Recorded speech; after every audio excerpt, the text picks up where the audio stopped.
ಡಿಗ್ರಿಯ ಅವಶ್ಯಕತೆ ಇಲ್ಲ.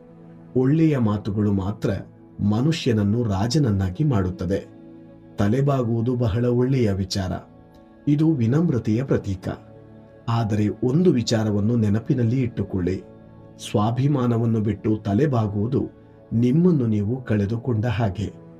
ಒಂದು ಹೆಣ್ಣು ಪ್ರೀತಿ ಮಾಡಿದವರನ್ನು ಮರೆತರೂ ಕೂಡ ಮರ್ಯಾದೆ ಕೊಟ್ಟವರನ್ನು ಎಂದಿಗೂ ಮರೆಯುವುದಿಲ್ಲ. ಕೆಲವು ಜನರು ನಿಮ್ಮನ್ನು ಗಮ್ಯವಾದ ಸ್ಥಾನದಲ್ಲಿ ಇರದ ಹಾಗೆ ಮಾಡುತ್ತಾರೆ. ಎಲ್ಲರ ಬಳಿ ದಾರಿಯನ್ನು ಕೇಳುವುದು ಕೂಡ ಒಳ್ಳೆಯದಲ್ಲ. ಜೀವನವನ್ನು ಬದಲಾಯಿಸಲು ಸಮಯ ಎಲ್ಲರಿಗೂ ಸಿಗುತ್ತದೆ. ಆದರೆ ಸಮಯವನ್ನು ಬದಲಾಯಿಸಲು ಜೀವನ ಎರಡನೇ ಸಾರಿ ಸಿಗುವುದಿಲ್ಲ.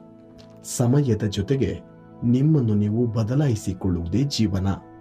ಇಂತಹ ಮತ್ತಷ್ಟು ವಿಡಿಯೋಗಳಿಗಾಗಿ ನಮ್ಮ ಆಧ್ಯಾತ್ಮ ಕನ್ನಡ ಚಾನೆಲ್ ಅನ್ನು ಸಬ್ಸ್ಕ್ರೈಬ್ ಮಾಡಿ.